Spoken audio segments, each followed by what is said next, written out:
सूरत शहर में इस साल सूरत पुलिस प्रशासन और गणेश आयोजकों द्वारा बहुत ही चुस्त व्यवस्था किया गया और डुम्मस हजीरा पर विसर्जन की व्यवस्था की गई। रोड की ट्रैफिक समस्या को देखते हुए इस बार नाश्ता और पानी की पंडाल भी कम होने से ट्रैफिक कहीं भी बाधित नहीं हुई। ताज़ा खबर देखने के लिए देखते रहे स्टार न्यूज नेटवर्क। जय हिंद।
સુરત શહેર સમિતિ ગણેશ સમિતિ દ્વારા બહુ વ્યવસ્થિત આયોજન કરવામાં આવ્યું છે વિસર્જનનું।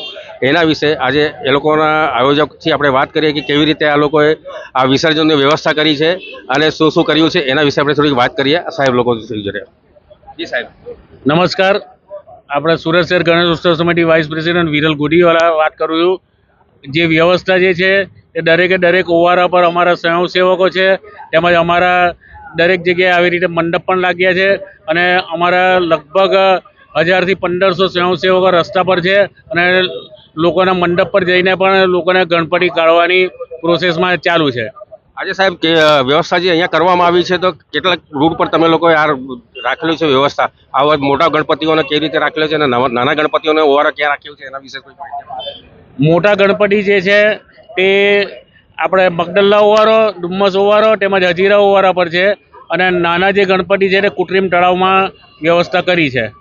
આજે ગણપતિ ભક્તો લોકોને તમે શું સંદેશો આપવા માંગો છો વિસર્જનના વિશે? વિસર્જન ધામધૂમથી થાય, હિન્દુ શાસ્ત્રો મુજબ થાય અને તેમજ દરેક જે હજુ બાકી હોય તે પણ જેમ બને તેમ જલ્દી નીકળી જાય એવું અમે ઈચ્છીએ છીએ। થેન્ક યુ સાહેબ। તમે સાહેબ કંઈ બોલવા માંગો છો?